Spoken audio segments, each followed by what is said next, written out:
Bonjour et bienvenue sur Comics Code pour le 53e épisode d'une semaine en comics, deuxième partie. Si vous n'avez pas vu la première partie dans laquelle je parle de Snow Angels de Jeff Lemire et Jock et de Once Upon a Time at the End of the World de Jason Aaron et Alexandre Tefenkgi, c'est toujours disponible.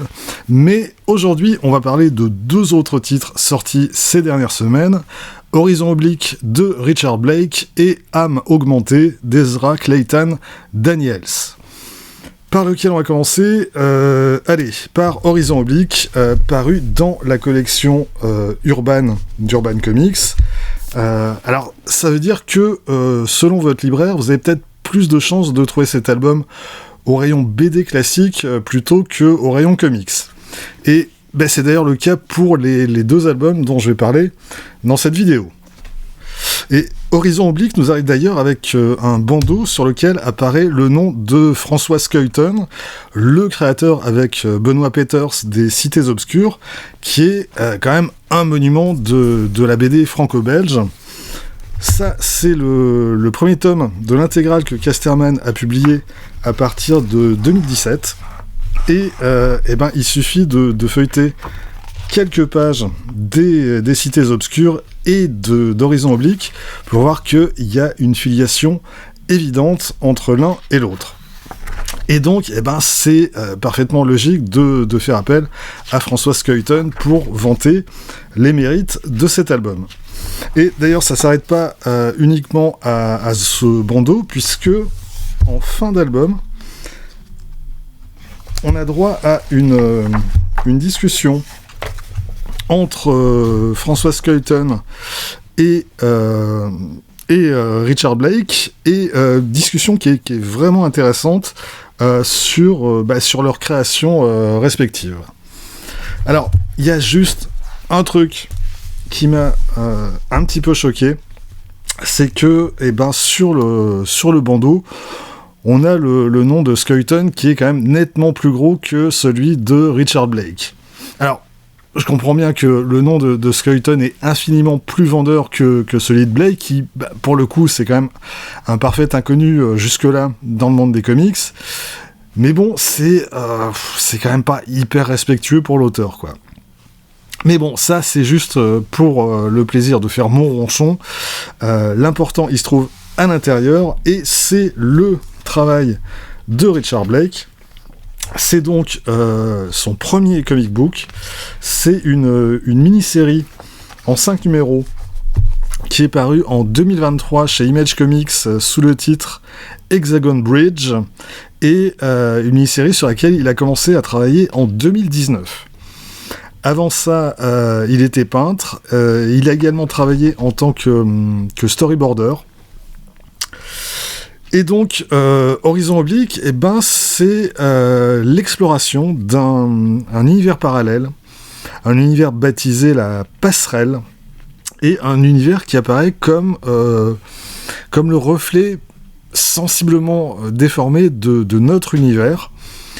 Et du coup, on découvre un monde qui est à la fois familier et qui, en même temps, a quelque chose de décalé. Et puis surtout, c'est un univers qui est en permanence en mouvement et qui semble se décomposer et se reconfigurer en permanence. Et du coup, c'est un univers où il est très facile de se perdre. Et c'est ce qui va arriver à deux explorateurs qui se trouvaient sur place pour cartographier cet univers et qui vont brusquement disparaître. Et ils laissent derrière eux une gamine, Adley, qui refuse de croire que ses parents sont morts, et qui, des années plus tard, va se lancer à leur recherche. Et pour ça, elle va se connecter à un robot baptisé Staden, qui va aller explorer la passerelle, et qui va tenter de retrouver la piste de ses parents. Ça, c'est pour le pitch.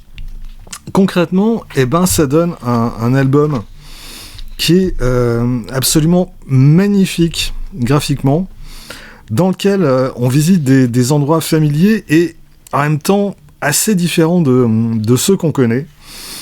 Une des premières explorations qu'on suit, elle nous amène en Italie, mais c'est pas exactement l'Italie qu'on connaît, d'autant moins que on va se retrouver à circuler au milieu de rues désertes, enfin presque, parce que il arrive quand même que les protagonistes tombent tout à coup sur des habitants qui sont pas franchement accueillants, et mais en fait voilà, on va passer d'un décor essentiellement urbain à un autre, qui est en fait une sorte de reconstitution virtuelle de notre monde.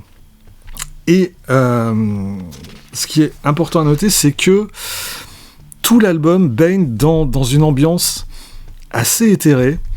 On a, comme ici, de longues séquences quasiment sans dialogue et sans bruit. Et puis, on a régulièrement des visions aériennes des paysages. Et ça crée vraiment une ambiance assez particulière et assez irréelle. Après, ça crée aussi, il me semble, une certaine froideur et une certaine distance, et c'est un petit peu la limite de ce récit. C'est-à-dire que les émotions que le récit provoque, elles proviennent essentiellement de sa mise en scène et de sa représentation, mais très peu de ses personnages. En tout cas, j'ai pas vraiment perçu le personnage de Dudley autrement que comme une sorte de guide au sein de cet univers. Et on devrait pouvoir s'attacher émotionnellement à ce personnage, et en particulier à sa volonté de retrouver ses parents. Et de ce point de vue, en ce qui me concerne, ça fonctionne pas, je ressens aucune empathie pour elle. Alors du coup, voilà, je suis vraiment, vraiment admiratif du travail de Richard Blake. Je trouve ça graphiquement assez fascinant. Et ça l'est d'autant plus que là, on en profite dans le grand format de la collection Urban. Mais pour ce qui est de l'histoire, ça me touche pas, ça m'émeut pas. Alors, je regrette ni ma lecture ni mon achat, ça reste, de mon point de vue, un des meilleurs titres sortis ces dernières semaines, mais je peux pas non plus crier au chef-d'œuvre. Voilà. Horizon Oblique est donc sorti dans la collection Urban, dans un grand format 24 par 32 cm. L'album, il fait 160 pages, la traduction est de Maxime Ledin, et il est vendu 21 €. On passe à un autre récit de science-fiction, lui aussi très étrange. Il s'agit d'Âme augmentée d'Ezra Clayton Daniels, paru chez 404 Graphiques. Alors, là encore, je connaissais pas Ezra Clayton Daniels avant de lire cet album. Il a réalisé quelques autres récits qu'il a apparemment auto-publiés avant ça, mais à ma connaissance, c'est son premier graphic novel traduit en France. Il a aussi bossé comme scénariste à la télé et sur les plateformes pour des séries comme Doom Patrol ou Night Sky. Âme augmentée, c'est l'histoire d'un couple, Hank et Molly Nonard. Lui, il est écrivain de science-fiction. Il a repris un personnage que son père avait créé, qui s'appelle Slane, et il a poursuivi ses aventures. Et elle, c'est une scientifique. Ça fait 45 ans qu'ils sont mariés ensemble. Ils mènent une vie paisible, rangée. Une belle vie, mais le poids des ans, le poids des ans commence vraiment à se faire sentir. Ils savent que le plus gros du chemin, il est derrière eux, et ils vont avoir une opportunité vraiment unique. Ils ont investi dans le projet d'un jeune scientifique surdoué qui s'appelle Kenton Gallows, qui travaille, lui, sur le rajeunissement des cellules. Et Hank et Molly vont accepter de participer à ce projet expérimental. Ce que Gallows leur propose, c'est non seulement de bénéficier d'une cure de rajeunissement, c'est non seulement de se débarrasser de tous leurs maux, qui sont apparus avec l'âge, mais c'est en plus d'optimiser leur capacité, que ce soit leur capacité physique ou intellectuelle. Donc non seulement la procédure doit permettre d'accroître très sensiblement leur espérance de vie, mais en plus ils en sortiront meilleurs à tous les sens du terme. Et donc Hank et Molly vont accepter. Et c'est là que ça va partir en couille. Parce que bon, entre le projet tel que le leur a présenté Callows et le projet tel qu'il est réellement, c'est pas exactement la même chose. L'idée, du point de vue du scientifique, c'était en fait de cloner Molly et Hank, de créer des clones améliorés physiquement et intellectuellement, et dotés de tous les souvenirs des originaux, et puis ensuite, discrètement, de se débarrasser des originaux. On est d'accord, l'éthique, Callows, c'est pas son fort. Et tout va partir en sucette quand le clonage va mal se passer. Callows va effectivement cloner Hank et Molly, mais le résultat est très différent de celui escompté. Le fait d'interrompre la procédure en urgence aboutit à des clones incomplets et surtout physiquement difformes. Là, on va les voir d'un peu plus près. Si on les voit sur la page de gauche, ça ressemble plus à Monsieur et Madame Patate que à Hank et Molly. Mais malgré tout, ces clones disposent effectivement de capacités intellectuelles et même physiques supérieures, en tout cas sur certains points, mais il s'avère aussi assez vite que la survie des originaux est indispensable à la survie des clones. Et inversement. Quand on les éloigne l'un de l'autre, ils se mettent brusquement à souffrir de migraines atroces, et en fait, tout laisse à penser que si on les garde éloignés l'un de l'autre trop longtemps, ils meurent. Et c'est comme ça que Hank et Molly, au lieu des merveilles qu'on leur avait promis, ils vont faire face à des doubles ratés d'eux-mêmes, et ils vont devoir apprendre à vivre avec eux. Et alors, ce long résumé, c'est vraiment que le début de cette histoire. Parmi les personnages principaux du récit, il y en a un que j'ai pas encore évoqué, c'est Lina, la sœur de Callows, qui souffre d'une difformité congénitale qui fait que il lui manque une partie du visage, et elle vit donc recluse dans sa chambre, coupée du monde, et ses seuls contacts, elle les a avec son frère et avec certains de ses assistants. Et on va donc assister à une sorte de huis clos entre ces différents personnages qui tous tentent de surnager dans une situation qu'ils maîtrisent absolument pas, et qui finalement tentent de comprendre qui ils sont ou qui ils ne sont pas. Et à travers cette histoire, Ezra Clayton Daniels, il brasse quantité de thèmes. Alors, le premier, sans doute le plus évident, c'est celui de la monstruosité. Et de ce point de vue, on peut d'ailleurs rapprocher âme augmentée de Monstre, le chef-d'œuvre de Barry Windsor Smith, dans la mesure où il traite le thème sous différents aspects.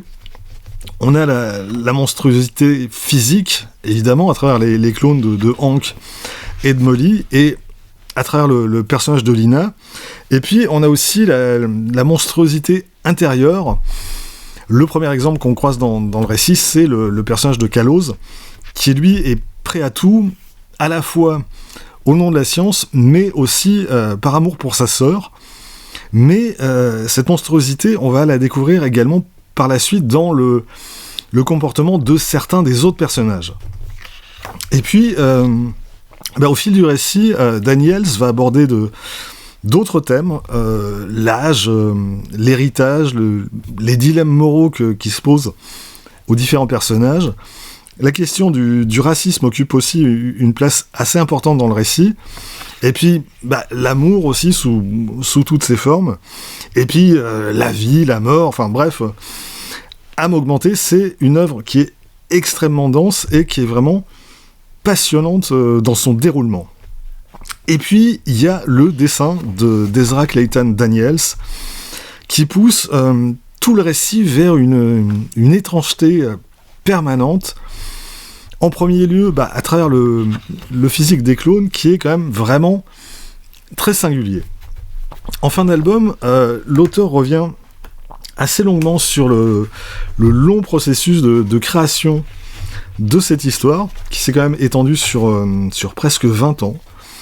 Et il parle notamment de ces tâtonnements, jusqu'à obtenir l'effet qu'il souhaitait avec la représentation physique de ces clones. On voit là sur la page de droite l'évolution graphique de ces personnages, et c'est vraiment un article vraiment intéressant. Alors, le récit, lui, il fait sans arrêt des allers et retours entre le présent et le passé de ces personnages, pour à chaque fois leur donner davantage d'épaisseur, pour creuser leur motivation et ce qui les a amenés là où ils sont aujourd'hui, pour le meilleur ou pour le pire. Tout ça, ça fait d'Âme augmentée une œuvre vraiment unique et vraiment, vraiment singulière. Alors, c'est un récit qui est assez déroutant au premier abord, que ce soit du point de vue du scénario ou du dessin. Et puis, plus on avance et plus on est pris par cette histoire et par ces personnages. Et au bout du compte, ça fait partie de ces lectures qui vous restent en mémoire et qui continuent d'infuser en vous bien après que vous en avez fini la lecture. En gros, c'est un album que je conseille absolument. Âme augmentée est donc sorti chez 404 Graphiques. C'est un somptueux album de 296 pages, format 21 par 32 cm, traduit par Philippe Touboul et vendu au prix de 26,50 €. Voilà, c'est tout pour aujourd'hui. Rendez-vous très vite pour la suite, autrement dit, la troisième et dernière partie de cette vidéo. D'ici là, vous pouvez vous abonner à cette chaîne, laisser un commentaire, partager cette vidéo sur les réseaux sociaux. Vous pouvez aussi retrouver les lectures de Quack Kent et de Bad Quack sur Instagram et avoir ainsi un aperçu du thème des prochaines vidéos. Et vous pouvez surtout, lire des comics. Soyez sages et à bientôt.